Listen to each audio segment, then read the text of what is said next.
안녕하십니까, 존청입니다.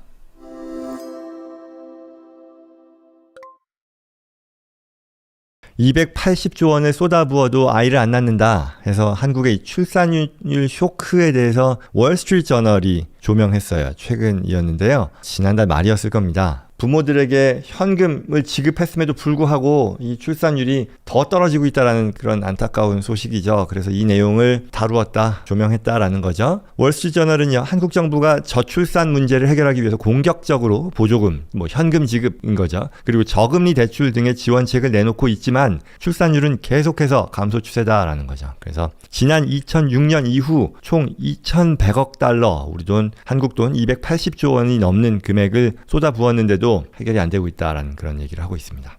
이게요, 지난해 한국의 이 합계 출산율이 0.78명이니까요. 이게 부부가 2명인데 출산율이 1명도 아니고 0점대 1명 이하로 떨어진다라는 엄청난 그런 안타까운 상황인데, 월스트리트저널은요, 그래서 출산율이 떨어지는 게 전체적인 어떤 선진국의 추세이지만 그 중에서도 한국은 이상하리만큼 이런 상황을 보여주고 있다라고 하면서요, OECD 회원국 중에 출산율 1명 이하인 곳은요, 한국이 현재 유일하다라고 하면서 이 심각성을 지적했네요. 현재 21년까지의 통계 자료가 나온 것 같은데요, 합계 출산율이 평균은요 1.58명이라고 하네요. 그래서 취업난, 경력 단절, 높은 교육비, 치열한 경쟁, 여러 가지 사회 구조적인 어떤 이유들이 걸림돌로 작용하면서 결국 단순히 양육 비용을 보조해 주는 것, 이런 부담을 덜어주는 것만으로는 저출산을 해결하기 어렵다라고 진단한 건데요. 실제 사례들을 또 살펴보면요, 30대 초반의 어떤 회사원은 본인이 이제 둘째를 낳으려고 하는데 3년 전 첫 아이 태어났을 때도 1년 내내 육아휴직을 활용했고요. 육아휴직 제도가 한국에는 있죠. 1년 동안. 저희 회사에도 있습니다. 한국에. 그리고 둘째를 생각하고 있는데 분유, 기저귀 구입 비용 정부 보조금으로 충당한다 해도 이게 장기적인 이 한국에서의 교육 열풍, 교육비 부담 등을 감안했을 때 망설여진다라는 얘기를 했고요. 또 최근 결혼한 사람의 경우도요, 정부 보조금이 긍정적이긴 하지만 여전히 충분하지 않다라는 것이고요. 또 그보다 더 중요한 게 이제 경력 단절 이런 거잖아요. 문화적으로 여성의 육아가 자신의 경력에 미치는 어떤 악영향을 생각할 수밖에 없다라는 거죠. 그러다 보니 정부가 육아휴직 기간을 18개월로 연장하는 계획을 발표했지만 실제로 워킹맘들이 이제 승진해서 제외되는 등의 어떤 불이익을 받는 사례들을 종종 봤다라는 그런 거죠. 그런데 이게 한 발 떼서 보면 옛날 얘기이긴 하겠지만 이런 상황이 예전부터 그러진 않았었잖아요. 예전에 저 기억하기로 저 어렸을 때만 해도 아들, 딸 구별 말고 둘만 낳아 잘 기르자. 그런 것도 있었고, 또 둘도 많다, 하나만 낳자? 아니면 잘 키운 딸 하나 열아들 안 부럽다. 이런저런 얘기들 막 있었던 것 같은데. 그렇지 않나요? 꽤나 오래전 얘기일 수도 있겠습니다만. 아무튼 그런 상황에서 이게 너무 급작스럽게 또는 지금의 상황은 정반대로 가는 것 같습니다. 그래서 이 월스트리트저널도 얘기를 하는데요. 1970년대에는요, 출산율이 지금 현재 0.7 몇이라고 하는 것이 4.5명이었었다고 하네요. 굉장히 많았었던 거죠.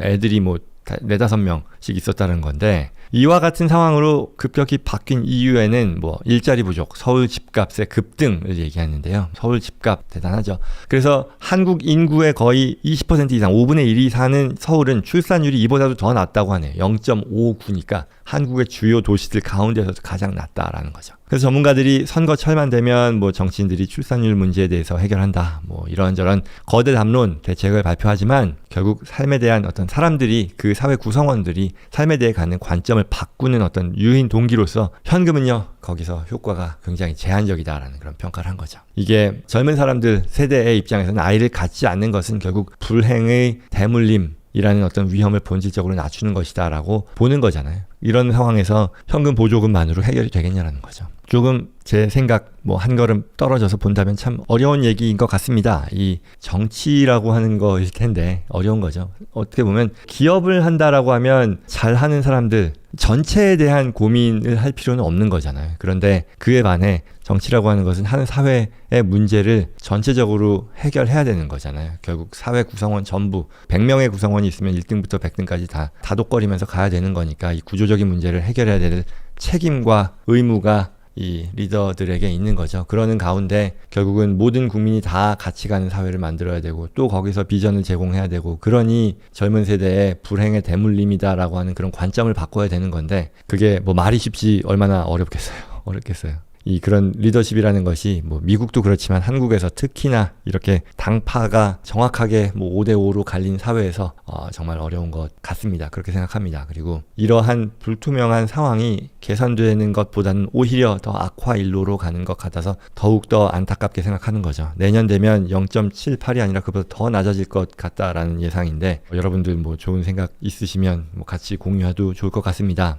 그래서 통계청의 발표였대요. 한국에 이 2022년도에 출생아 수가 전년 대비 또 4.4% 감소해서 0.78명이 된 거죠. 그래서 그러다 보니 이 극단적으로 한국이 인구 소멸 1호 국가가 될 것 같다라는 그런 아주 비관적인 정말 가슴 아픈 전망까지 나오고 있는데요. 인구학자인 어떤 콜먼 명예교수라는 분이 계신데 이분이 지난 5월에 한국에서 이제 뭐 초대돼서 뭐 연설을 하는데 다른 나라들보다도 어떤 인구 감소라는 게 전 세계적인 경향이긴 하지만 그럼에도 이 한국 특히 동아시아 국가들 이 두드러지는데 한국은 이런 추세라고 하면 2750년이라고 하네요. 2750년에 국가가 소멸할 위험까지 있다라고 하네요. 그래서 이제 저출산에 대한 어떤 개선책으로서 이분도 얘기하는 것이 뭐 육아 휴직 제도, 뭐 그다음에 기업의 육아 지원, 뭐 그리고 이민 정책을 또 얘기하네요. 그리고 동거에 대한 개방적인 태도, 이게 어떤 맥락인지는 잘 모르겠습니다만, 그러나 이제 한국 사회 특성상 이민의 어떤 저출산 문제 해결에 있어서의 그 방안으로서의 효과는 제한적일 거다라고 하면서요. 뭐 이런저런 것들을 얘기했다고 하네요. 저도 이거 어디선가 봤었는데 여 교수죠. 요 교수님의 이 반응 많이 회자됐습니다. 최근이었는데요. 이 한국의 현재 이 출산율을 듣고 미국의 캘리포니아 법대 명예교수라고 하네요. 이분이 이런 말을 도저히 믿을 수 없다라는 듯이 이렇게 머리를 이렇게 부여잡으면서 이건 큰일이다. Korea is so screwed. 망했네요. 라고 얘기하는 건데요. 뭐 전문가 아니더라도 그럴만 하겠죠. 대부분 이 교수님의 진단 또는 어떤 반응에 공감한다라는 반응인데요. 뭐 씁쓸하지만 맞는 말이고 뭐 높은 집값, 물가 뭐 계속 나오는 얘기입니다. 그래서 근로소득 뭐 이게 결국 또 한국 기업들이 선호하진 않는 방법이겠으나 근로시간 단축, 고용 안정화, 뭐 직장의 지원 확대 뭐 여러 가지 일관적이고 지속적인 정책을 얘기했다고 했는데요. 앞서 말씀드린 것처럼 여전히 잘 모르겠습니다. 정말 그것 때문인지 뭐 지원 확대 뭐 등등등인지 아니면 전체적인 사회 분위기의 문제 내지는 그런 것들이 반영된 게 아닐지 저는 후자일 거라고 봅니다만 뭐 즉흥적이고 단편적인 아주 어떤 얕은 쉘로우한 그런 피상적인 슈퍼피셜한 그런 문화 허세 그래서 여기서 이제 뭔가 여론을 리드해야 되는 어떤 방송 이런 쪽에서 오히려 이를 부추기고요. 부화내동하는 것으로 분위기를 몰고 가는데 이런 것들에 결국은 사회 구성원들이 영향을 받고 그런 것 아닌가. 그러는 가운데 또 일반 대중들이 자존감이 더 회복되지 않고 낮아지고 뭐 그러니 이런 것들에 더 큰 근본적인 문제가 있지 않을까 저는 안타깝게 생각하는데요. 이런 것들, 이런 상황을 극복할 수 있게 해주는 어떤 건강한 문화의 발달 뭐 필요하지 않을까 싶은데요. 뭐 이것도 역시 뭐 제가 아주 깊이 있는 고민이라기보다는 뭐 한 명의 생활인으로서 갖는 그런 푸념이 아닐까 생각합니다. 앞서 말씀드린 대로 뭐 제 의견은 결국 사회를 이끌어간다는 것, 이끌어간다라는 말도 사실은 적절하지 않겠죠. 한 사회가 움직여 간다라는 것 자체가 어느 하나의 큰 발언권을 가진 어떤 집단의 결정이 아니라 국민들이 또는 대중들이 따라가는 게 아니라 하나하나의 작은 현상들이 모여서 그 전체의 문화를 만들게 되는 거니까요. 더더욱 어려운 것 같습니다. 뭐 계속 뭐 중언부언한 것 같은데요. 아무튼 안타까운 마음이고요. 여러분들도 모두 마찬가지로 저처럼 안타깝게 한국인으로서 안타깝게 생각할 거라고 생각합니다. 의견 있으면 댓글로 나누면서 같이 얘기해 보면 좋을 것 같습니다.